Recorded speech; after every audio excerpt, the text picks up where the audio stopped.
Hope your backs are okay, and hope we don't get any more snow for a while and temperature goes up. But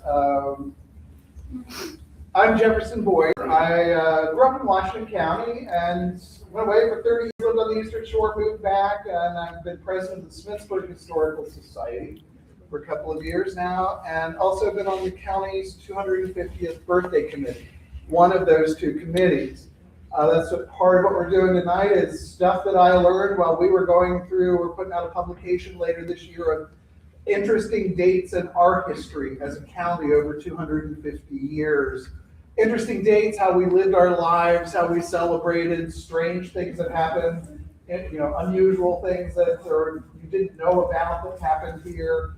And we started looking at the connections with Washington. Other people have spoken about that before. But we thought it would be really good. Jenny, I was at the Western Maryland group looking up things, and they said, I need somebody like this. I think I could do Washington. I'm named after Thomas Jefferson. Probably I like to say all the good things about Thomas Jefferson. To be named after him. I never really thought much about Washington in my life, or really researched Jefferson that much either. But it wasn't until about 15 years ago I went to Mount Vernon after they reopened. And they made the Museum of the House of Mount Vernon and the Museum of George Washington's life. And if you have not been there in 15 years, you need to go. I've never seen a better museum display or of anything. It makes you just go, wow, I didn't know. And George Washington was a lot of things. He wasn't as witty as Ben Franklin. He wasn't as globally interested in everything like Thomas Jefferson, but he wasn't a boring person. Now it gets to be with George Washington and Washington County. That's one of the things that it gets to be pretty interesting. How did we get to be Washington County? That was one thing on the committee that we did when we talked about it. We had to go back to Maryland State Archives and all the kind of stuff. What's going on? Why was it Washington County? And I don't think we have a good answer, or it's not the most wonderful answer, but we'll get to that. And then there's all these stories about Washington and Washington County that pop up, and what's known, what's not known. There's a little one at Fort Frederick where I worked several years as a seasonal ranger. And it's on a conservancy property. There's a well, George Washington's well. And when the well at the house ran dry, the Shank family would go down to George Washington's well. And it had concrete around the rim and sort of a lid to keep things out. It was like sort of a spring that didn't have a lot of outflow, but it had enough that you could fill a bucket or two a day out of it. And it had GW written in the concrete. And she was always told that was George Washington's well. But actually, we don't have any other story about it at all. But that was just the funniest thing. Like, George Washington? Why was that called George? Well, George Washington was at Fort Frederick. And there was a village of officers that they think was down in the picnic area at Fort Frederick that trailed up a little road. There's a description of the officers' quarters on the way into Fort Frederick, and someone lived at the first house on the way in on the road. And it could very easily have been that he was there at some point, or it's just somebody named GW signed the cement and somebody was joking and said it's George Washington and the rest is folklore. So, that's just one of the little tinier ones, but we'll just, time to kick it off, I think. So I didn't know what to call it except George Washington's connections to our country, legends, lore, and alliances. Let me see if I got this. I guess I have to do it this way.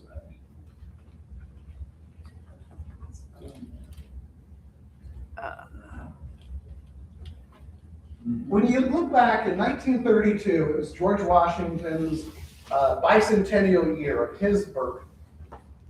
And they made maps about everything. This is a map just of George Washington's known routes through which he traveled in Maryland. You can find National Geographic did one of the whole entire Atlantic seaboard. I think when he spent a little bit of time in the Caribbean, they might have had a little add-on there. So these people were mapping it out way back when. I guess everybody wanted to find a connection to Washington. And if you looked at it very closely, we're over here by the fourth column. And Winchester is right below, and all of those routes, now the red routes are actually just the roads, it's not really the routes that Washington went through. Actually, one or two of them are, yeah. The bigger thing is Philadelphia's at the top corner up there, up at the top of the Delaware River. And there's one road that goes through Lancaster, York, Hanover, and down to Frederick, and then it cuts over Harper's Ferry to get to Winchester. Where can we get a copy of that map from? That was Maryland State Archives. Okay.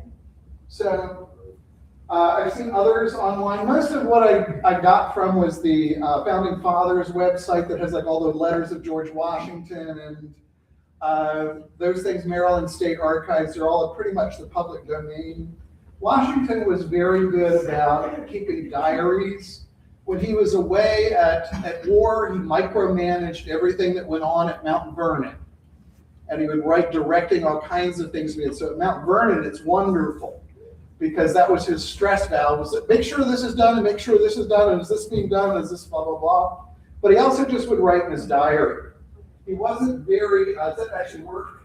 You want to switch to the next one?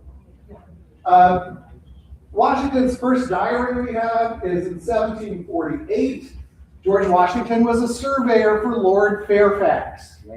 These are the pictures of George Washington as a surveyor.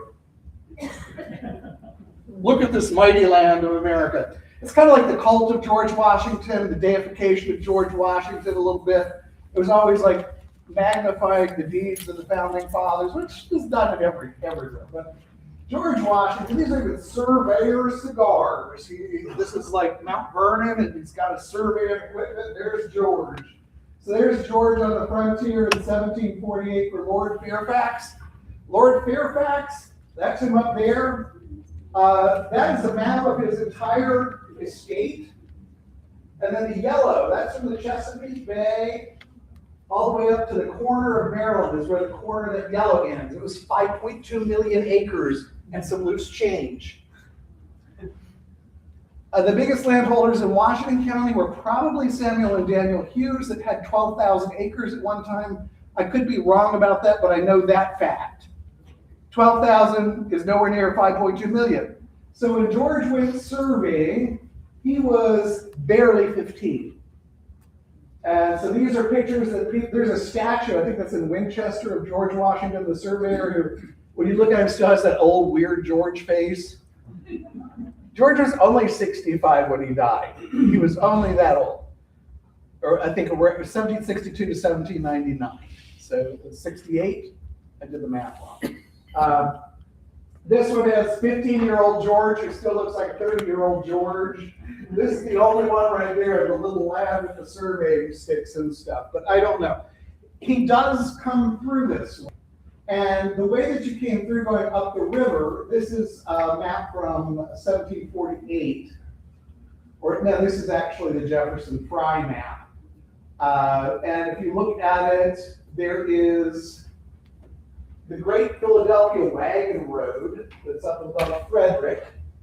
And then there's Wagon Road to Williams Ferry and over. That was the Highway West. Everybody landed mostly in Philadelphia, and the best road goes all the way through the Lancaster Valley, which becomes our valley, which becomes the Shenandoah, goes all the way to the Carolinas. I've done so many lectures, I always like start with this. People didn't come up from Baltimore, the roads weren't good. Getting over South Mountain wasn't very good. If you came west, you went along the river, you usually crossed over at Harper's Ferry, went on the Virginia side, even to get to Cumberland. Sidling Hill was, if you've driven up Sidling Hill even in a car, you're like, in a wagon? It's like one of those concrete road barriers with trees growing up it, and it's level for a few hundred feet on the top. And it's awful. You know, it's to think of a horse and wagon and all of that. So March 20th, 1748, finding the river not much abated, we in the evening swam our horses over to the Maryland side to Charles Polk's in Maryland for pasturage. Polk's was an Indian trader, a trapper and trader with the Indians, and he lived right around Hancock. And so The next day, they went over to canoe and travel up in the Maryland side all day, and it continued reign to Colonel Cresap's. That's further west at Old Town. Thomas Cresap loaned land in Washington County in his 90s. But that's where he was at the time. And he talks about the road from Hancock out Sidling Hill to the Washington County boundary at Sidling Hill Creek. He says, I believe the worst road that was ever trod by man or beast. And that's about the same thing that everybody says. They have difficulty in the French and Indian War getting all of the troops, all the supplies out that way because of the impassability of the road in the Maryland side. They usually went over Berkeley Springs and went that way. So it's interesting that all 15 years old, that's all we have, but he was here at the western end of the county. George Braddock in 1755, Washington leads Braddock's troops through Watkins Ferry at the mouth of the Conococheague. I think I might have gotten that wrong. Is that the earlier name before Williamsport? Someone know better? As far as kind of like the word you say, Conococheague, Native American origin, well, I think that's something right. At the mouth of the Conococheague, but the Watkins Ferry, but that was the ferry in place to get across the Great Wagon Road that went south. So that was a main, it's important as an interstate highway is today. So there was an armory or storehouse there. That was at Springfield in Williamsport. The town's now got ownership of calling it Springfield Manor. It's never called that. Never had a manor attached. But the center section of this house dates to that time period. It has a reinforced door, but a lot of those doors in old houses were reinforced with boards on a diagonal on the front door. And at the basement, it's substantial enough that it may have been the armory that they talk about. It had army supplies and just stuff like that, and it was the beginning. It wasn't quite a fort, but it was there.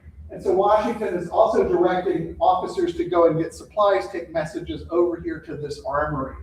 And then Cresap owned some of the land there at the mouth of the Conococheague, where that great big, the Conococheague was called a river by a lot of earlier people. It probably should be called one. It's not, most creeks are not that big.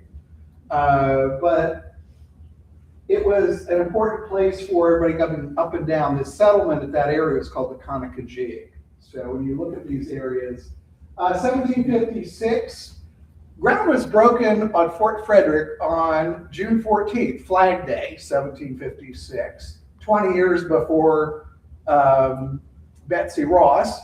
And it was the governor of Maryland, Governor Sharp, came up to supervise the construction. Fort Frederick was built as a military installation. It was built by the British Army. And so when they came up to do that, it was strategically located at the bottom of Fairview Mountain in the river. It had a view over the river. All of that land, actually, that's wooded right now was cleared in 56 when it was built. Washington was down at another, in the fort at Winchester, I believe was called Fort Frederick for a while. There's several Fort Fredericks when you look them all up. But Washington is there sometime in July, and he writes about having been there. His journal doesn't survive for that time. So he was there in that part of the time. 1758, George Washington stops back. George Washington's fort was Fort Necessity. That's out near Cumberland. And when he went, he usually went by the Berkeley Springs route. Winchester, he had some family members and acquaintances and stuff that lived on that route. He even owned property later in Berkeley Springs. And it was just easier going from Mount Vernon. So he really didn't. We think he must have stayed the night. So they can say at least twice. I think Ralph, this retired from Fort Frederick, is about twice we know. And if there's other stories, we just don't know. 1769, a visit to Old Flint's home. If you go on 40 out of Hancock or alternate 40, you'll go by Old Flint's home. Old Flint was another trader on the river, and they take their horses across, and then they went up to the Pennsylvania line. That was the temporary line at this point. No, 1769, it was the Mason-Dixon line. Fort Frederick was built this far inland because they weren't sure if they built it further west after Mason and Dixon, and they decided the Pennsylvania line and the Virginia borders, Maryland might not have had a fort in its borders anymore. So Washington is there, so there's old Mr. Flint dying with us. And you can see the house right from the road. It's in this pleasant little valley, not too far from the river. And the marker is there. It's hard to read it. If you stop, you might get hit. But 1776, there's a gap in the Washington chronology. After the French and Indian War, he doesn't really have reason to go west anymore. So 1776, Maryland and the colonies go to war, and July's the Declaration of Independence. This is actually Charles Wilson Peel's portrait of Washington at the time of the Revolution. There's several portraits of Washington. I was trying to use some other better ones that aren't seen as much, but not that sour-faced old dude that just shows up on everything. Weird. Washington County, September 1776. It's the first government entity or institution named after George Washington. There is a village of Washington in Virginia that I think he might, does anybody know that better than me? I think he surveyed it, but it was just named as after like the family. But I don't know if he surveyed it or not, but there is Washington. It's called, sometimes I think called Little Washington now. The Inn at Little Washington cookbook is like a standard for bed and breakfast people.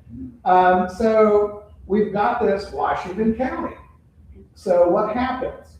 Well, Frederick County was getting too big. Frederick was named after this guy. I don't know if angels fluttered around him all the time, or little Pootie. Only when The Italian called him the Pootie, but only when he was having visions. he just seems to be, every picture of him was kind of foofy. So he was the Prince of Wales. He didn't become king. So there was no King Frederick.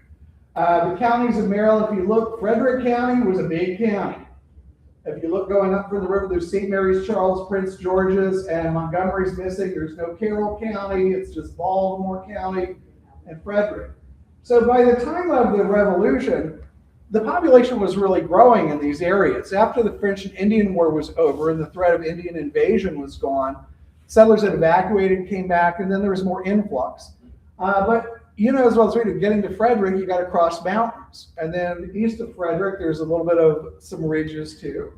But the reason that what happens is that, let me just go back a little bit. Frederick County, Maryland in 1750, they carved out Allegheny before the Revolution to the west, and everything past Sidling Hill Creek. And then if you look at this, that's why Fort Frederick is in Washington County. It gets modern people confused because there was Frederick County, the giant county, and there was Fort Frederick and Fredericktown. And a lot of times where you had a county, there was the something town, like Princess Anne Town or Somerset Town became Princess Anne, Maryland. But there weren't any forts. So that's the reason for that. The Cumberland Valley that we're in, I think we've all shifted, probably call it the Hagerstown Valley, was named the Cumberland Valley before Cumberland was named as a city. And you're kind of like, people, you know, it's just confusing. We say, why is this called the Cumberland Valley? Work at a desk at a park with the info. Why is it called the Cumberland Valley? It's like, okay. So this is why it was. But Fort Frederick was there over here. So it was big. The county was really, after July 4th, 1776, they're really actively making sure they're making the muster rolls, finding out who is still loyal to the crown, who's a patriot. And so there's oaths of allegiance. I think, wasn't there about that time, if I could call on Marcia, there was either an oath of allegiance or something in 1776 for us in it. Patriots Oath? Yeah, the Patriots Oath for the county, or a list of people that are men and women, I think, isn't it? Kind of like a census of that at that time. It wasn't so much about the formation of Washington County. They did it for Frederick as well. It was to get things ready to mobilize to go to war. And that's what we got to kind of look at is by September, after July 4th, word got out of the Declaration of Independence all the way out to the far ends of the states now, the United States. And so they're carving it up. In the same act of the legislature, Montgomery County was formed. It's kind of like back to the Hagerstown Community College. One claims to be older than Montgomery, isn't it? Claims to be the oldest one because they're listed first in the law that passed it or something. And they were both created the same year. And so Montgomery County, we kind of don't have a good memory of who Montgomery was. Richard Montgomery was really a general in upstate New York, and he was killed in the invasion of Quebec. But his loss was big enough that this is John Trumbull's painting. There's a famous painting of the death of General Wolfe that, forgive me, it's been a couple of years since I taught art history. I think it's the Boston painter that went to England. He sided with the royalists. I think it's Copley, John Sigley Copley or Copley. It's very similar to that, but it's magnifying the death of him, like the sun shining on this great moment of great loss. So he was named, that was December 31st, 1775. So by July 4th, they decided to name the two counties out of Frederick. They're not going to name them George and Charlotte. Was his wife Charlotte? George the Third of England? Yeah, it was Charlotte. It was Charlotte? Mm-hmm. So they didn't dare do that. It was very beyond cheeky. Took a lot of chutzpah, or just a stronger word than that, to name those two counties, Montgomery and Washington. The war hadn't even started yet. I mean, and they're naming these two counties after American military people. If we had lost the war, this wouldn't be Washington County, you know that. And Montgomery might have stayed, who knows? What about Carroll? The Carrolls are part of, the Carrolls are part of Baltimore's family, I think. So but they were here way before. The Charles Carrolls of Carrollton and all of that go way back. I think they're part of the Catholics that came in. Is that? I'm just thinking before you get to Montgomery County nowadays, Mm-hmm. you go through Carroll. Yeah, Carroll County was carved out 1868, I think. Did I have that in that? Let's see what I've got here. I think I have one that covers that. The next year, 1777, George Washington directs that Fort Frederick be turned into a prisoner of war camp. And it's strange, Fort Frederick saw no action, saw no military action. It was never stormed, it was never besieged, but it was a prison. Part of the reason seems to be, one of the things, if you try to find an old map with Fort Frederick on, let Fort Frederick State Park know, that dates to before this time. It was obsolete after the French and Indian War. It was built sort of as a landing point where all the troops, all the supplies could get here, and they could divvy up supplies and carts and everything, get out to the smaller places further at the frontier. After the French and Indian War, the frontiers of the Ohio River Valley down in that area, and a town never developed because it wasn't a good place to cross the river. Hancock was already a good place, Williamsport was established. And so by the Revolution, it had been abandoned. They actually had to go in. The locals had been using it like Home Depot. You need some windows, just go get some from the barracks at the fort. You need some flat floorboards. They really had to put those things back together. But if you were in the British Army, I mean, there's a blockade of the entire Chesapeake. The Delaware River is blockaded. The old Atlantic coast is blockaded. If you're fighting near the water, you can get back and find, sooner or later get to the Army or the Navy. But if you had captured British soldiers, and they brought them in from up and down New England, Washington knew where Fort Frederick was. If they got loose, they couldn't get very far. They were in nowhere. It was not on the map. It was fairly close to everything, but it's like, where am I? And so that's a couple of things that were going in. But it was Washington that says, let's use Fort Frederick. So in 1781, this is one where genealogists, That's my birthday. like amateur genealogists, go afoul all the time. It's kind of like when you do research and you see something really crazy in the newspaper and you don't read the retractions or the corrections or follow through to see. It's like you do your search and then you stop and you don't follow up. It gets really juicy. On October 20th, 1781, Washington orders British prisoners at Yorktown to be marched up to Fort Frederick and Winchester, and especially Hessian soldiers. And that's the thing, where it says there were a Hessian soldier that stayed in this, and there were a lot of Hessians that were soldiers for hire that did stay in this area. They stayed in America. What's a Hessian There was no German at that time. So that was considered German. Germany was all the independent states that all spoke the Deutsch German language. Okay. So Germany is not unified till the 1870s. It's one of those fun things of the history. So these people, why they didn't call them the Pennsylvania German, there was no Germany, and they didn't even call their language German. So the Hessians were just simply soldiers for hire that came over from, is it Hesse or is it Hesse? H-E-S-S-E. And so they had a distinctive uniform. These are andirons of Hessian soldiers. They kind of wonky looking helmets.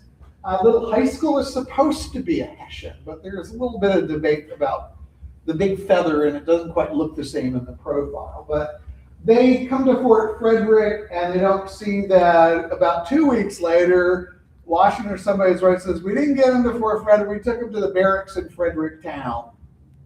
In Frederick, there are also some military barracks in the town that are made out of stone. They're still there. They're part of the Maryland School for the Deaf campus. So it gets confusing. It said the barracks at Frederick, if it's Fort Frederick or Fredericktown. But this whole thing is, it happens about once a year, and a good year several times. And we have to, the staff of the park have to really look at, so let me see your search, because there probably were Hessian soldiers at Fort Frederick at some point. All of the records of who was there just didn't survive. But this thing about after the Battle of Yorktown, it's like, nope, didn't happen. And it's gotten on the internet, and it just multiplies the falsehoods, everybody reprinting it and not checking it. But that's one of the sort of things that didn't quite happen, or didn't order them here. 1783, the Treaty of Paris ends the Revolutionary War. December 23rd, George Washington resigns his commission. I didn't realize, I haven't been to the State House since like 4th grade when we toured Maryland, or did that Maryland history thing. But this is the painting of it, with Washington giving up his business as being a general. He wanted to go back and just farm at Mount Vernon. And so I think in the picture, there are a couple of people identified. I think there's like Otho Williams and a couple of other people that were in Washington County and around, but I just didn't have time to go too deep into that one. I was at Maryland Center for, what is it called? The Maryland Historical Society has been renamed to the Maryland Center for Culture and History. It's a great place. And they were doing this really neat project of, it was a tapestry. It's going to be an embroidery, sort of like the Bayou Tapestry, but a little bit more elaborate, of the colonial history. So each state is doing a section of this it's a piece of linen heavily embroidered, and they're doing the State House. But from the perspective of one of the women that's up there, because she describes it better than anybody. It's like she's a reporter, but she's talking about how his voice sounded, everything. It's this great kind of like, so they're doing it, the view of him resigning from the balcony. I'm like, wow, that's cool. The ladies are just stitching away, and I said, I didn't know that. I didn't know that at all. So, 1783, Congress begins the discussion of constructing federal. I thought for a minute I slipped and typed feral city, but the swamp. No, I don't know. But this is, the first choice was on the banks of the Delaware below Philadelphia, but the Southerners objected because it was so far north. It more or less had started that the whole time. And this is just Thomas Cole, the architect's dream. There's an architect just looking at this big, huge vision. And they were still trying to figure out, what would the federal city be? They didn't. D.C., Washington, D.C., right? When was the last time someone made a federal city that anybody knew about? So there's lots of discussion, all kinds of discussions of what that city should be like. This is just 1783. But the ball gets rolling. It's very interesting what happens next, because for Washington Countyans, we were always told, at least with Mary Michael in the 4th grade Maryland, 3rd grade Washington County thing, the story about George Washington and how they were looking at Williamsport to be the nation's capital. And everybody even today kind of goes, shh. Because of the waterways back then. And Sharpsburg. When Washington County was formed, that's something to celebrate this fall. They had the election, the vote as to where the county seat would be. Sharpsburg lost by 1 vote. Sharpsburg was a more important town. But anyway, there's way more truth. I mean, all kinds of historians later, even at the C&O Canal, when they're writing their early history, saying, this couldn't quite be. And it's like, this is what I'm going to show you. There's a lot more to it. So, 1785, George Washington, having traveled on either side of the river, and the Potomac is not a navigable river. Depending on the water level, you can float boats down of a certain size or not. Last year, I don't think you've got anything shipped from Green Spring Furnace down the Potomac. It was so low. They used to ship the iron and stuff out. That's why the canal, early on, he wanted to dam the canal. He wanted to remove the rock obstructions. And he's looking with all kinds of people and teaming up to figure out ways to improve it. He also had been way west, and he saw how easily that area could be developed into manufacturing or farming and getting those goods out quickly from the mountains. A canal could do that, with less labor than hauling ox teams with loaded stuff up dangerous mountains. So he networks. He's there with James Rumsey talking about the Potomac River thing. And then the first time he's president, I think, of anything is the Potomac River Company. And that's part of the announcement of the formation of the company above. Rumsey pioneered the steamboat in America, and he was between Sharpsburg and I think, was it up above near Berkeley Springs on the river that he tested that? Sure, Joe. What's that? Just north of Shepherdstown. Okay, north of Shepherdstown, they did a dry run, and then some of the parts are made in Washington County, and that's another story in and of itself. Sharpsburg is he's in correspondence with Joseph, is it Chaplin or Chaplin? Chaplin, okay. And regarding plats of land, that's not the plat of land from the time, it's just one of them you find said Sharpsburg, but I think it's from the Bicentennial Atlas. It gets better in 1790, and Washington is going on a trip, and he's president at the time, so he must have had taken some time off. I think Congress was in session for a very short time, intermittently, but he was at Mount Vernon, October 15th. He leaves there, gets to Georgetown, Maryland. William Jackson, his secretary, they all start looking like George Washington after a while.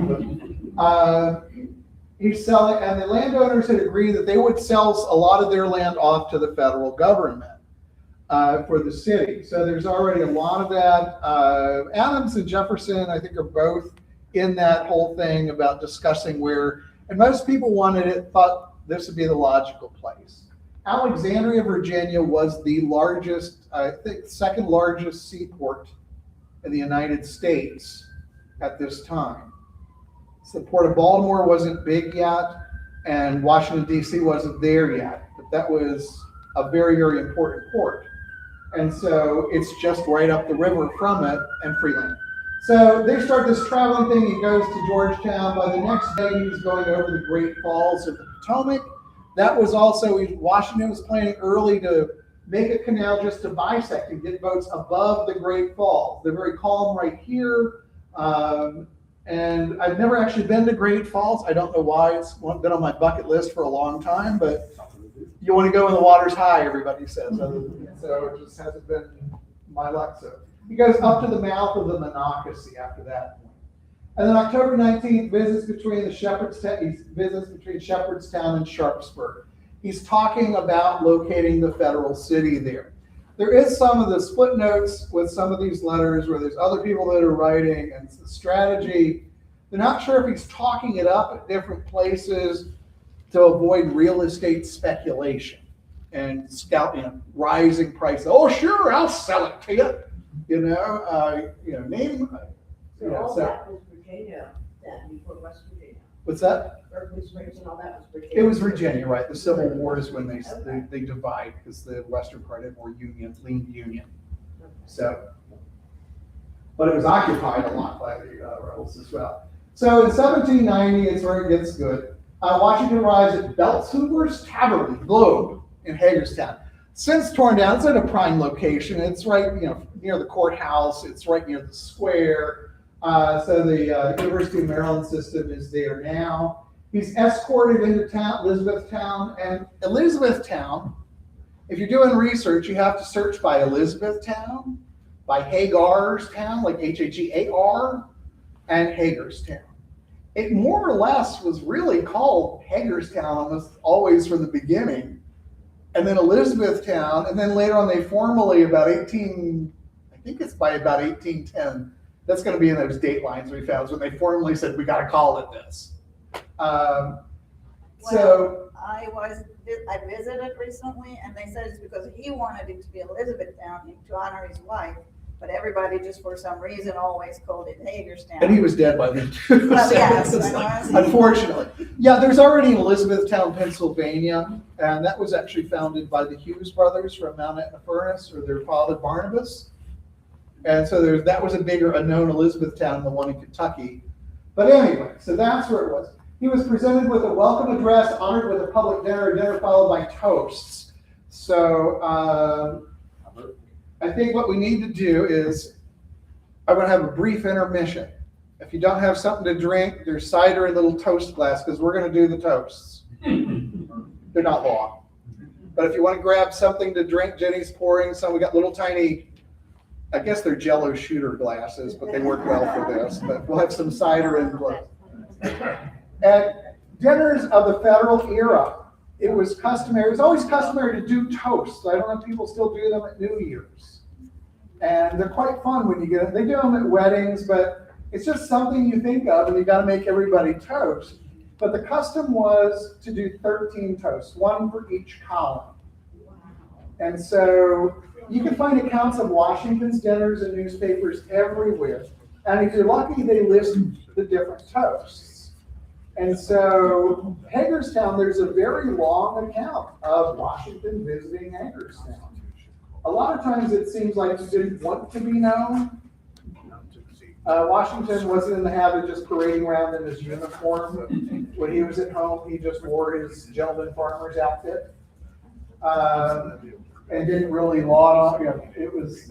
So anyway, if you didn't get something to drink, or there's still time to do it, because there's some other things, but we'll go back, and there's all kinds of toasts on Washington's birthday. I just want to see, Google George Washington toasting. Can you go back to that one? The one right before the toast. I'm going to come back to that. The welcome address to George Washington was signed by Thomas Spring, Henry Shryock, and William Lee. I'm not sure who William Lee is. That's not a name that I know. But certainly Thomas Spring was big. He was military. He owned Long Meadow for a while. He was in charge of a lot of militia, has a strong military background. I'm pretty sure Rev War, if not French and Indian. So, the first address to George Washington is, we the inhabitants of Elizabethtown and its vicinity, being deeply impressed with your illustrious character and sensibly awake to your resplendent and innumerable virtues, hail you a hearty welcome. We are happy to find that notwithstanding your perils, toils, and incessant care and guardianship, you're still able to grant us this greatest of all favors, your presence. We felicitate ourselves, on your exploring our country, or excuse me, exploring our county, and as you already reign in our hearts, so we should think ourselves doubly blessed we could have the honor to be included within your more special command and jurisdiction, within the grand center of virtues. It's kind of an illusion that the capital city is going to be here, and we're going to be blessed with you even more. Our beloved chief, be pleased to accept our most grateful thanks for this honor conferred on us. And may the disposer of all things lengthen out the disposer of all things, God, lengthen out your days so that you may behold with satisfaction the virtue and prosperity of the people whom you have made free. And when you come to close the last volume of your illustrious actions, may you be crowned with a crown not made with hands. It's a halo of sorts. So we are, in behalf of the citizens, with the utmost deference and respect, your faithful and devoted servants, Thomas Sprague and Mishike William Lee. And then Washington addresses the citizens of Washington County. So the cordial welcome which you gave to Elizabethtown, and the very flattering expressions of regard contained in your address, claim and receive my grateful and sincere acknowledgments. Estimating as I do the affection and esteem of my fellow citizens, and conscious that my best pretension to their approbation is founded in earnest endeavor faithfully to discharge the duties which have been assigned me, I cannot better reply to their confidence than by assuring them that with the same impartiality which is heretofore directed, will continue to govern my conduct in the execution of public trusts. I offer sincere wishes for your temporal happiness and future felicity. George Washington. George Washington, that's kind of flowery for George Washington. He was, to the point, pretty eloquent, but this is just something that survives. This is all recounted in Sharp's History of Western Maryland, for one. But I did go back and look at, we have the Elizabethtown, the Washington Spy. Our newspaper was, one of the Hagerstown papers was called the Washington Spy. Not because of, I don't know if it's because of Washington County or just something. That remains to be seen, what the political alliances were, or a lot of times the newspapers were political. One party would run a small paper, there's two vying papers now. But, so when we get to the 13 toasts, anybody have something to toast with? We're passing it around like, it's just outside. One of the most popular drinks, though, in colonial times was not necessarily beer. They used to make cider out of the apples and hard cider. I was reading something about Washington County, and typically they didn't make beer here. All the Germans, but they drank cider or they made whiskey. But does anybody have a glass? Okay, so we'll go back and we'll do the toast. The 13 toasts. I'll just lead them and you just say, cheers. Like a TV show, cheers. To prosperity, to the inhabitants of Elizabethtown. Cheers. To the legislature of the United States. Cheers. To the land we live in. Cheers. To the river Potomac. Cheers. May the residence law be perpetuated and the Potomac view to the federal city. Cheers. I'm not sure what the residence law was. I didn't have a chance to look that up. Correct it up. And the other part he worked in there said there'd be a view of the federal city has a Potomac view. Okay, to an increase in American manufactories. Cheers. May commerce and agriculture flourish. Cheers. To the National Assembly of France. Cheers. Cheers. Remember how big Lafayette is and how he was a big guy in the Revolution. Fayetteville, Lafayette, all those places named after him. May the spirit of liberty, liberty, oh God. May the spirit of liberty liberate the world. Cheers. Cheers. To the typo. To the memory of those who fell in defense of American liberty. Cheers. To the memory of Dr. Franklin. Cheers. Cheers. May America never want virtuous citizens to defend her liberty. Cheers. Cheers. Cheers. So those are the 13 cheers. We ought to have them on a plaque somewhere. What are virtuous citizens?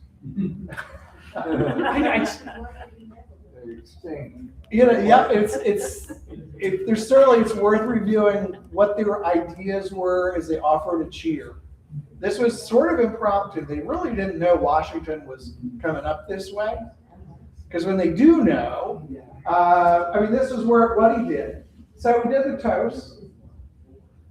And then in Williamsport, there are the Williams family. And is it Otho or Otho? I've always heard Otho, but I don't know. It's just one of those. And it usually gets attached to Otho that he's there to meet George Washington. But actually, no, he was in Annapolis. They had properties everywhere, and he couldn't get out in time. He really wanted to, because he'd been working really hard to get a plaque made of Williamsport.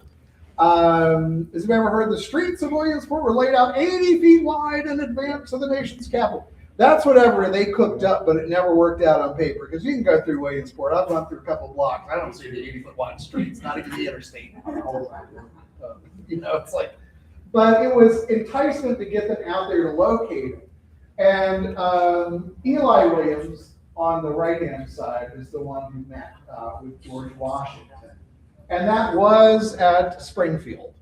There's talk about George Washington also remembering back as to how far things had come since the 1750s, when he's coming through in the French and Indian War as a soldier, or even earlier as a surveyor. And what had happened, and how, just the things that he reflected a little nostalgia on what was, which is probably there. It might be a polite fiction, but we just don't have any direct transcripts of that. So Eli means Otho comes out very quickly afterwards, but he sends the plat to Washington. And this is what the streets were laid out with the Conica jig.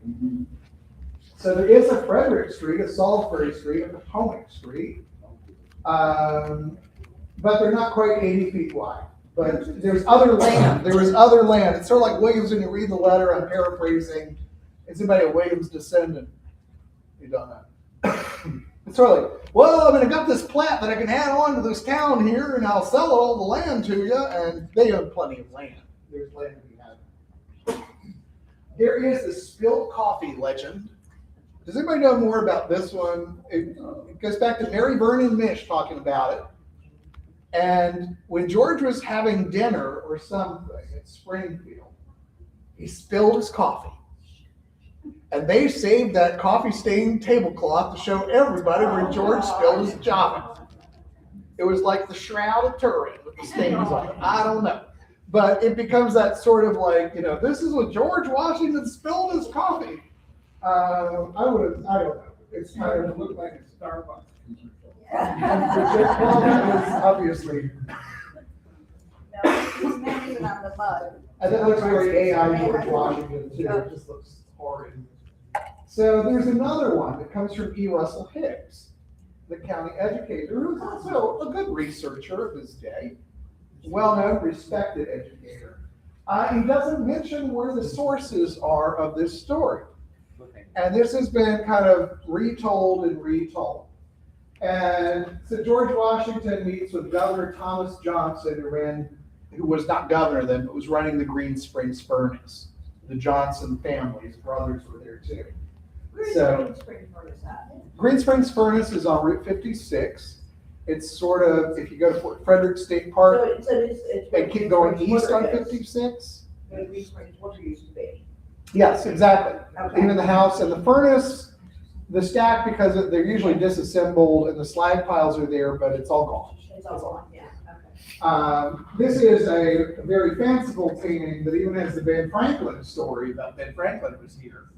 At the Clear Spring Historical Site is the furnace, the house.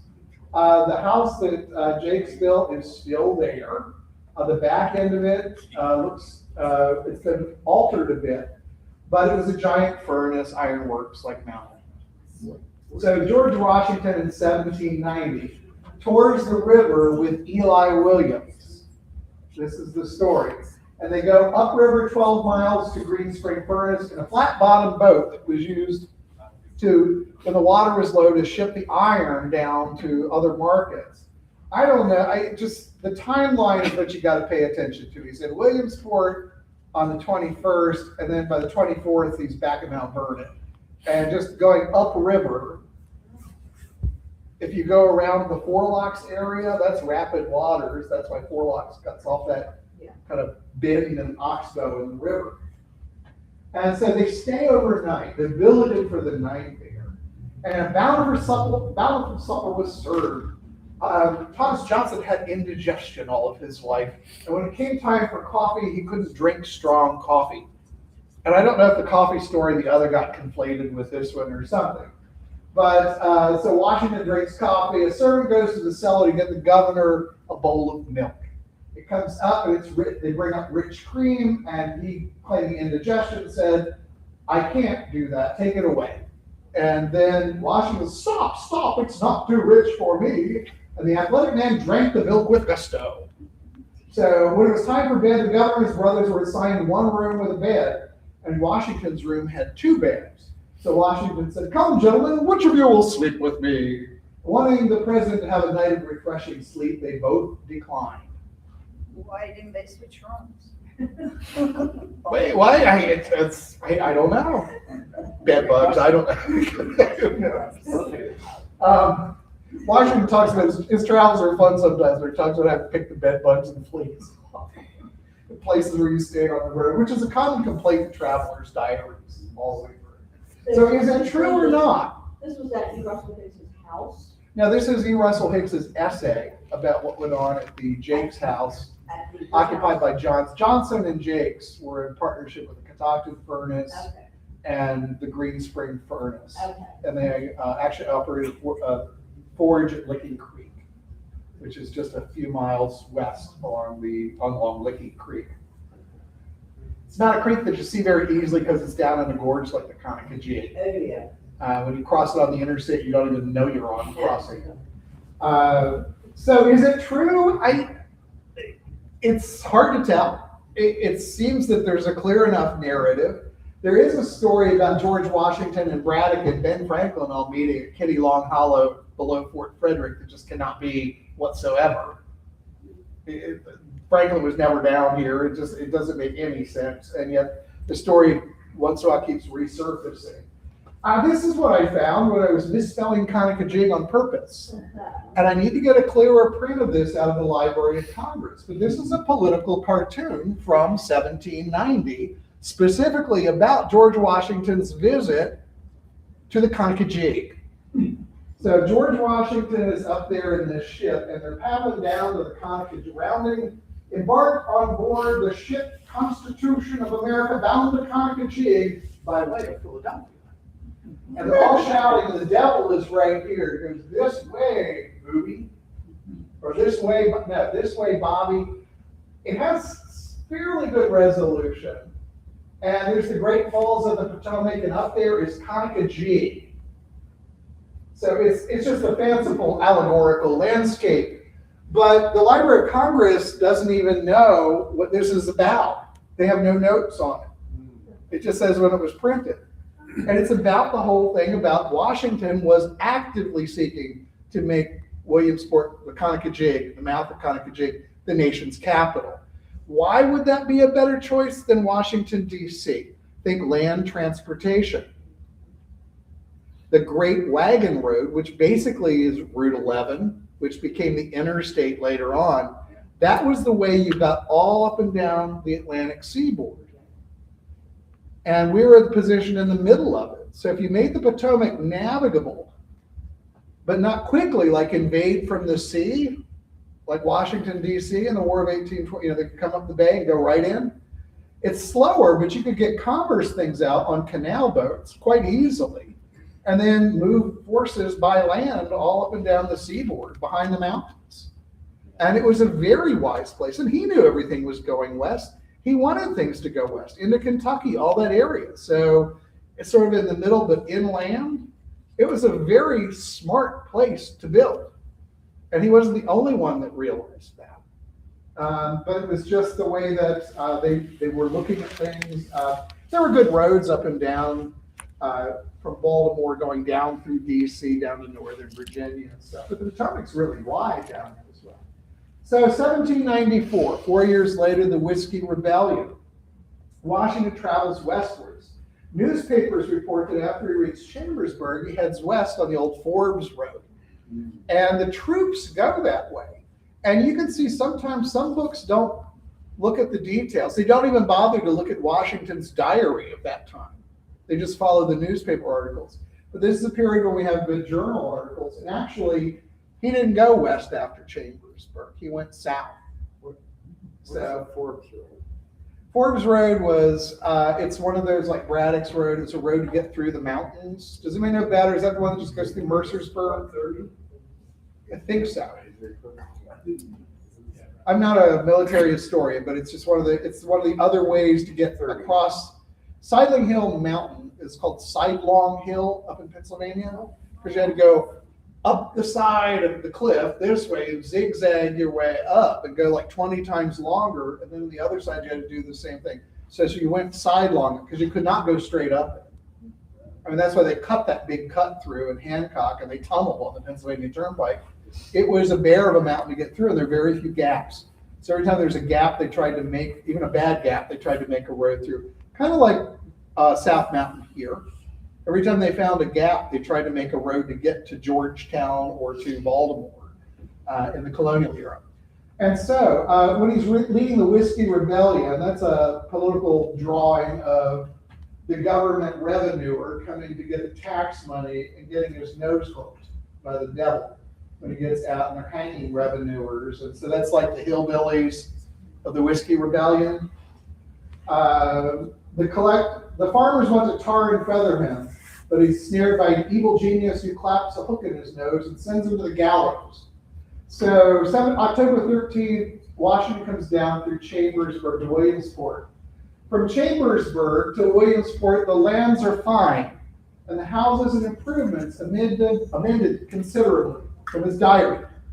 One of the places he went was down the Chambersburg Pike. The route always is Route 58. What is the route number of that? The Greencastle Pike, excuse me. 63. He came down basically 63. It's through Searfoss down to Williamsport. So this farm is the Neil Riker. Did I mess that? No, we changed the name recently. The barn inside of one of them, the one in the middle, is a log barn that dates, they did dendrochronology, that dates to the early 1790s. The house, same time. Those improvements that Washington saw from Chambersburg to Williamsport include this house. The project is to dismantle the house and barn and relocate them somewhere in the county. That's cool. That's great. So we're hoping it'll be down at like a rural heritage center, but still we're talking about all that. There's a lot of momentum to kind of get these because they're very cool buildings and they're in very good shape. There's been very little modern things done to them. But anyway, so Washington talks about the improvements, and so this house is very typical of the time. Doug Reed says, oh yeah, there's all building boom kind of about 1790s. The two front doors are typical. They'd side off a parlor that the company would come in, and the staircase was not in the center. It was often in a corner. So you could have a front room where the company came in and couldn't see the rest of your house if you didn't want them to. So after the 14th, he's in Williamsport. It's 7 o'clock or half after it. We left Williamsport and traveling up the Maryland side. He's going out to Cumberland to lead the troops in the Whiskey Rebellion. It's one of those kind of things with Washington that some people realize as president, he left the White House, or the Oval Office, or not the Oval Office, the Oval Office, or the White House, that you were, and he leads troops himself. He travels. It doesn't seem like he's got anybody with him.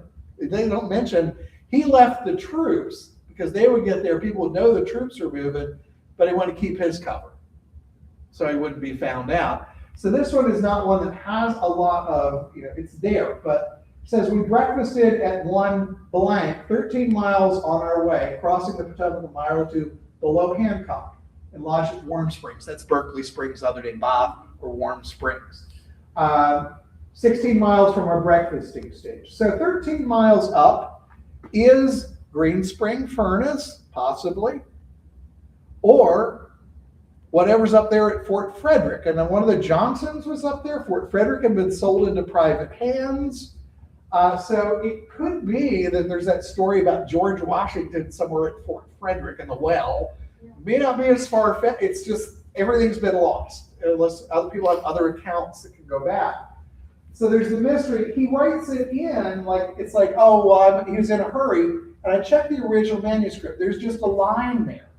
It's not just a can't read this, just putting a blank in by the transcriber. He obviously knew who it was, and he told himself, at least correct me, but I think it's just going, oh, I know who that is. I'll just fill it in later. And then he never filled it in. He didn't realize his diaries would be published, and it wasn't that important after all, where he had breakfast. But that's it is. So, what was the mystery place where we had breakfast? We get people claiming that. We should. It said Lancelot Jakes. That's the on Route 56. This is going towards Fort Frederick. The Jakes house is up there on the hill, and just to the left is the road that takes you to the river, right at 4 logs. Forgetting it, I know it so well. Other connections. This is just people that knew George Washington that wind up in Washington County. And this is, I ruined that altogether. War Billy Fitzhugh. War Billy Fitzhugh is one of the most interesting characters in Maryland in the Revolutionary War. He's a French and Indian War hero. He knew George Washington. He went and served in the Cartagena battle down in the Caribbean with George's older brother that died. And then he marries Anne Frisbee Rousby. She doesn't marry a lesbian, then she Anne Frisbee Rousby lesbian, but she gets a Tillman. She's Anne Frisbee Fitzhugh. Anne Frisbee Rousby Fitzhugh. So this is their estate. Solomon's Island is sort of over that way. Rousby Hall is here. These are the docks. That's the view from the dock today. Is that on Maryland side? Yep. It's on the western shore. So it's still there. Frisbee Tillman, by the time of the Revolutionary War, when it starts, he writes to he was a pensioner. His eyes were worn out. He was an old man because he was old as George Washington's older brother. And he says, I don't want my pension. I'm a patriot, and I don't want the pension from the British Army. I'm canceling it. A year later, they show up at his dock, a boat from the Navy at night. They take him and his wife, tie them up, and sit them in the front lawn. He can't see what's going on, but he knows they're burning his house to the ground. They cart off everything. They cart off the furniture. They cart off the enslaved people that worked for him, everything, and burnt the house. His wife pleads with him, saying, we're the same. We just want a good life for our families. We aren't that different. I'm a British Army wife. This is British. Like, what's going on? Well, and she's pleading with him. Someone even wrote a play about her and this whole incident. And so the British Army didn't know that they had another huge estate just up the Tucson River, and they moved there. But a year later, when they found out, they came up the river and burned them out again and took all their stuff. He winds up, after the Revolutionary War, buying a place he calls the Hive in Chewsville. He makes a nail factory, partners with the Hughes brothers. And so War Billy Fitzhugh. And then he has a whole bunch of kids. And those kids, one of them, William, stays in Hagerstown. Some of them go up with Nathaniel Rochester to upstate New York. 2 of the daughters marry abolitionists. One marries Jarrett Smith, the abolitionist. And one of the granddaughters winds up being at the Seneca Falls Conference. And one of them is friends with Amelia Jinks Bloomer and gives Amelia Jinks Bloomer the ideas for bloomers. And so they're fighting for civil rights and all kinds of stuff. Anne Frisbee Tillman actually makes code of Maryland legal history because when her first husband dies, she says, I want to stay at Rousby Hall until our son is of age. And she sues the estate against his family and wins. Which is it's like women legally with property ownership and stuff didn't have a lot of legs to stand on, but something about her is unusual too. So anyway, they live near the Hive, and then by 1820, they're up sort of out of Washington County. But this is the punch bowl that they gave to George Washington. There's letters back and forth. The Fitzhughs of Virginia, one of their estate is when you come across at, Chatham, I think it's right at Fredericksburg, Virginia, but it's on the other side of the river. That's part of the Fitzhughs. They also, like Fairfax, had a lot of land. So George Washington dies in 1799. This is a Currier and Ives print of old George and everybody around him. What happened was he was out in the field or something, and he had a premonition when he got sick that this was going to be it. And the story, there's questions about they bled him a couple of times and whether or not they bled him too much, and they probably did. But he has a notion as he starts drafting a new will right in front of Martha. December 14th, he dies requesting to be decently buried, but not until at least 3 days had passed.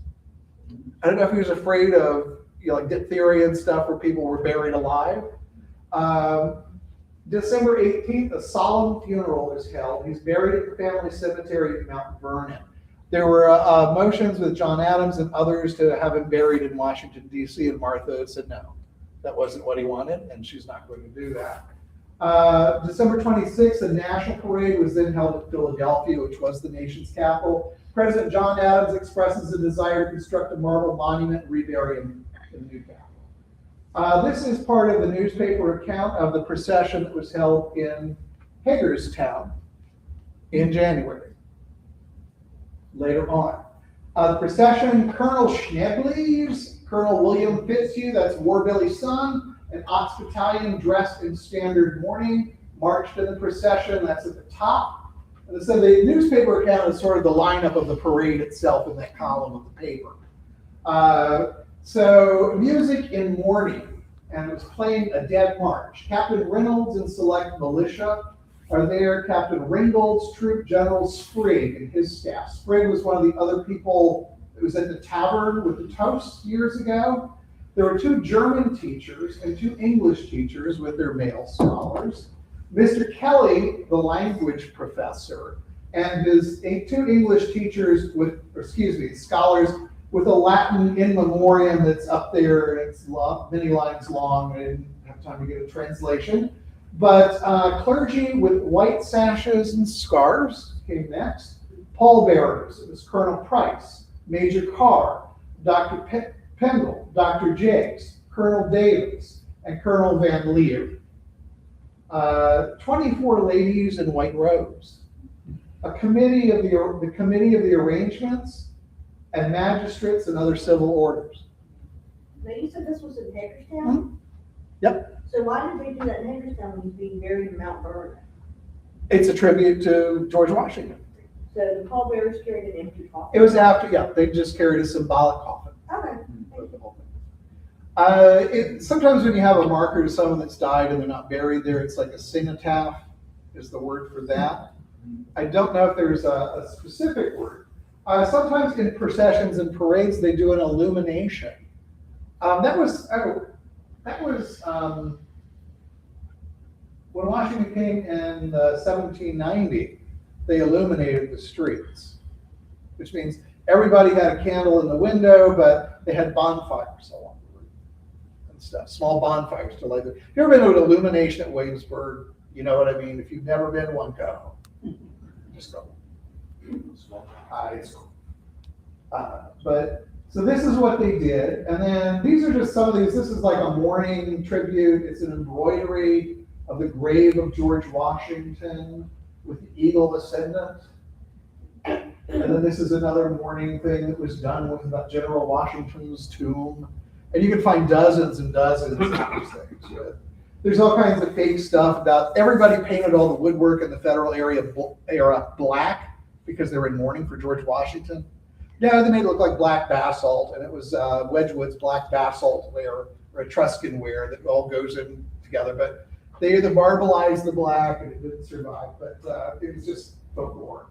So they had that procession, and then there was plans for the, here's the plan, I got these out of order. This is the plans for the procession in Hagerstown, and it's Eli Williams and Nathaniel Rochester are the ones that are planning this adopting measure to have a funeral procession in honor of our late illustrious fellow citizen and father of his country. So this is the National Day of Prayer. It was February 27th. What's that? Can you go back to that previous one? It had a list of pallbearers there. There was a Mr. Gilpin on there. This one? No, one before that, right here. Let's see, this. Little Payne, Ramsey. This one, Sims, I Gilpin. didn't get to let, this is the national one. Yeah. Yeah, this is the one down in on the Potomac in DC. The capital city was being built, but they hadn't located all the administration there yet. That happens later. So that's the Gilpin there would be under the national one, as the pallbearers. So it's Sims, Ramsey, Payne, Gilpin, Marstetter, and Little. If I'm right with all of that. On the banks of the Potomac. Was Yeah, okay, Gilpin- that's where they went to the Potomac where the family vault was Yeah, placed. this Gilpin was, He's on the board of directors of the Potomac Canal Company, the Potomac River Company. Okay. Mhm. Yeah, and he and Rumsey and Washington take a little trip down from Harper's Ferry through the spout to determine the navigability of the Before river. there was a Yeah. like a And little bit so of that's what the not quite name white brought me water. there. So this sounds like it's, but can you also speak to a little bit of the ownership of the river? I don't know that very well. I mean, now it's Maryland It's owns owned the by river Maryland over to the Virginia shoreline. to the high flood line. Yeah, So put a toe in the water. or we can put a something. dam at Harper's Ferry, flood it, and claim all the Shenandoah Valley. That was my dad's geography lesson. Yeah. HCC, what he taught. We can make Maryland I mean, twice as big. I spin this in a different way. I talk about that, the meeting they had there that developed into the meetings in Annapolis and the Mhm. meetings in Philadelphia. Washington was, there's the canal, but there's also to try and blast and get the obstructions of rocks in all kinds of places. The Potomac has been a manipulated river for a And lot. then as far as the determination as to where the federal city or the seat of government, as the Constitution calls it, is determined, comes in the Alexander Hamilton's resident agreement of 1790, Is that- which determines, it says it's somewhere between the Conococheague and the eastern branch of the Potomac, which is the Anacostia. Okay. And so you're going to look for it somewhere in between there. I was reading in the notes where it gets kind of like, I didn't want to get too far afield with all kinds of the founding fathers it was an active discussion. Yeah, Washington seems to be heavily leaning towards Conococheague. yeah, and that's where he starts to look. So there's this National Day of Prayer at local churches. Suitable discourses were delivered, commemorative of the last illustrious General Washington, late illustrious. So this is what, just other things. Within months, there's a proposal to erect the Washington Monument in DC. 84 years later, it happens. But, and this is some of I always loved when I taught art history, is some of the stuff where George Washington would say, get rid of this. This is Washington being ascended up to heaven with his, you can see his false teeth in his jaw and everything. It's like the apotheosis of Washington. And he was the one that said, no, you don't call me your highness. You call me Mr. President, General Washington, or Mr. Washington. And that's that was what Washington, it wasn't about aristocracy. So 1810, this isn't that actual plaque that the Miller House had restored recently, but at some point, Washington Street and Franklin Street are named from Elizabethtown. I couldn't find, the earliest appears in the newspapers about 1821, but they don't often even mention where businesses were located in town. The town was small enough, you just get pointed there. 1806, the National Road is chartered. So work begins out in Cumberland, but early on, Washington was well aware of this whole business of travel westward on the Potomac. He had visions of the Ohio River Valley, but it all goes back to, indirectly he's connected with the National Road, but he was the one that said the worst road that was ever trod by man or beast back then, about the need to get a road west that was easy. But this wasn't his bailiwick. 1815, July 4th, the cornerstones laid with great ceremony in Baltimore on their Washington Monument. And I think everybody knows, where is the first Washington Monument? On the mountain. Well, they started theirs first. Wait for it. So July 24th, 1827, the citizens climb up in the morning. By the end of the day, 54 feet across and up to 15 feet up, they raised the wall in one day. There's a lot of granite stuff to work with up there. But the day ended with the reading of the Declaration of Independence. That was also, still is a very traditional thing to do, is to have somebody just read the Declaration. This year, I'd urge everybody just to read the Declaration. It's all the counts against the king about stuff they're tired of and they don't want to put up with. Civil liberties included. Taxation and tariffs. It's quite interesting to see where we are from that beginning. So, the population center, some more trivia. The stars across that start right over about Kent County, Maryland, that's the population center of the United States. So we're talking about why would you put, that's according to the census, at some point between 1810 and 1820, it crossed through southern Washington County. I suspect it was probably way down in Dargan or somewhere there and barely hit, but we were the population center for a little brief moment in time. This is just another one of those maps where you can see, or actually is it 1810? I'm not sure what I've got. This map's a little wonky with the way Maryland is shaped right there. But these are just some other, you can look those up. 1828 on July 4th. It's a really, really interesting day because that same day in Georgetown and Washington, they're digging the C&O Canal start. And in Baltimore, they're laying the B&O railroad tracks the same day. Where would you be? It's kind of like, you know, the transportation.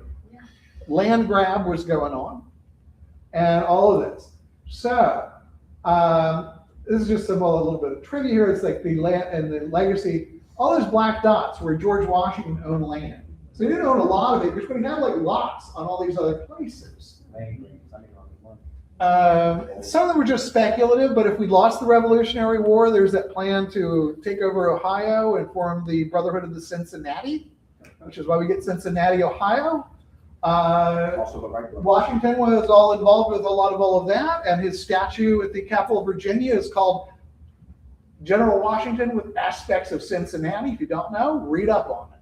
But he's got his sword and he's got his plow, and that's part of the statue. And Washington's legacy, 1829, the statue of George Washington is finally installed. That's 1829. They started when? 1815, right after the War of 1812 and the Star Spangled Banner. And so it takes them 14 years to get their act together in Baltimore. Boonsboro was done. And so they say, we started first. Yeah, and you lollygag the whole way through. So after raising $28,000, the government holds a competition for the design. The design originally actually was to have this sort of like a carburetor-shaped row of columns in an enclosed building at the base with the obelisk coming out of it, and it was gradually simplified. So in 1848, work begins on the Washington Monument, 12 years after they raised some money. And that's how slow it goes. In 1884, the monument is completed. Other things with Washington's legacy, in 1988, Washington County changed its official seal to have a picture of George Washington. It sort of had the industries and an outline of the county. It's really a nice looking one, but that's what they switched it to. And so these are just more George Washington toasting. So we'll just go back and we'll end it with, and that's as far as I know of George Washington things in Washington County. But it's supposed to say, does anybody know something else about Washington? There's a rumor. The Hewitt family, Hewitt's Crossroads, but also it's a couple of farms on Route 66 where Chewsville Road comes out, and Apple Tree Hill. I found one little line saying, did George Washington stop there? And it seems like the Hewitts were working with the Hugheses with the iron furnace, and there's some correspondence of things that goes on there. The Hugheses also were in correspondence with Washington as well. But yes. I have a couple of quick things, and I'll talk to one, but I think one of the biggest cliffhangers or takeaways from this, as you're deliberating, which I like, it's Maryland's still by its counties.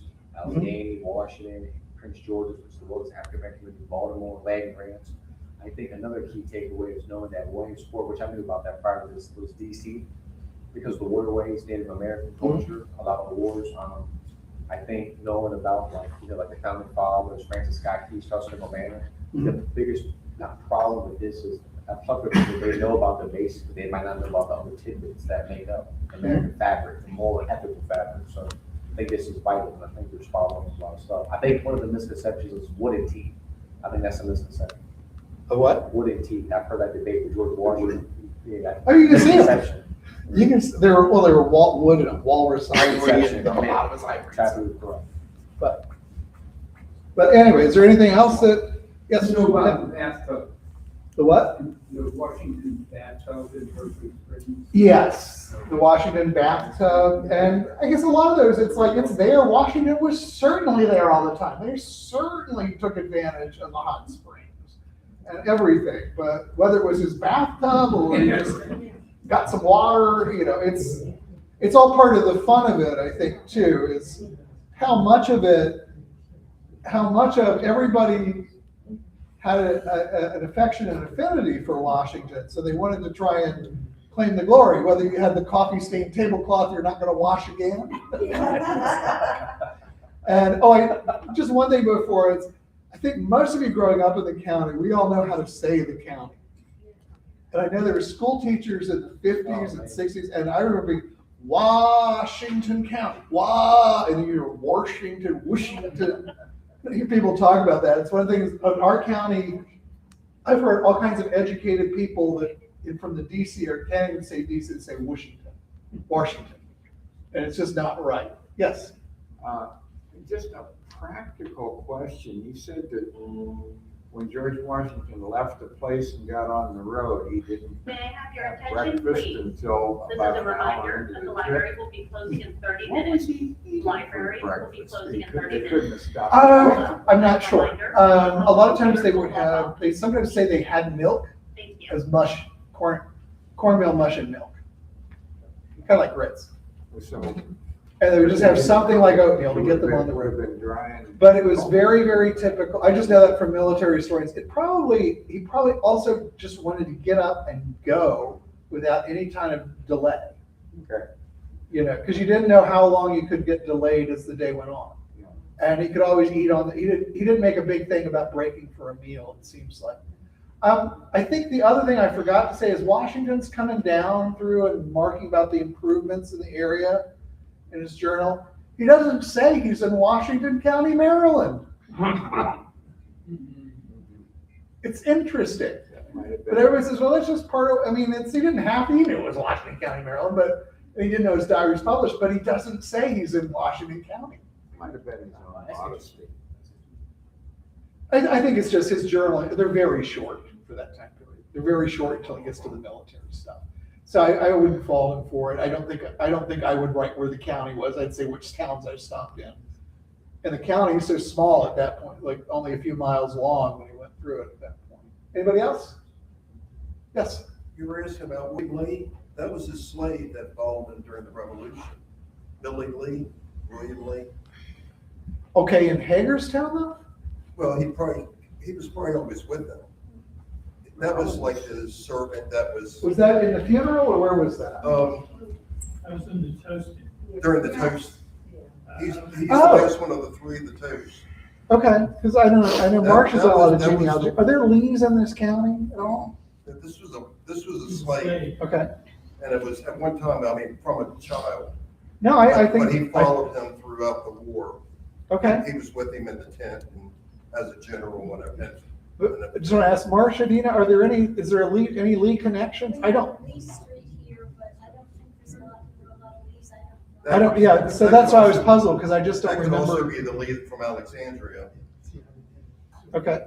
Robert E. Lee's. Well, I mean, Civil if War. you've seen 1776 and I'm the Lees of Virginia, it's like here Lee, they were Lee, they were really Lee. Well, he had a general with him that named Lee too. But that's probably, thank you, that's, Charles Lee, I think. that figures, then that's, that's more interesting, an interesting bit of the story, if that's if it's, okay, somebody else? One last thing real quick. When you talked about the French Indian War, a lot of literature such as Last of the Mohican by James Fenimore Cooper encapsulates and talks about this, what you're saying, but in a different context, as far as like the literature goes, playing no line. So I think Yeah, the French and that's the Indian thing I War keep in my is, mind, thinking it about. was here, we didn't get a lot, we got a lot of Indian raids and scout settlers and hatcheted people out of it all around. But it's just it's harder to describe because it's just sort of, that's why Washington was asked to lead the revolution, because of the work he did in the French and Indian War. If you didn't know that about Washington, he was general before he was the commander of the Patriot Army. In some of the lore, in Mike, when I was saying about taboos and misconceptions, like they'll teach you like when like George Washington founding fathers like John, you know, like Patrick Henry, give me liberty, give me that Paul Revere, etc. Then you have like John Smith, but it was John Rawls who about this, or World Republic, not democracy, or American Rescue. It's all these taboos Yep. unraveled as we learn, which I think you follow on. Washington, we're fairly lucky. It was doing this research, I was surprised at how easy it was to find stuff, you know, without going to big archives or digitization, but he leaves a good trail behind him.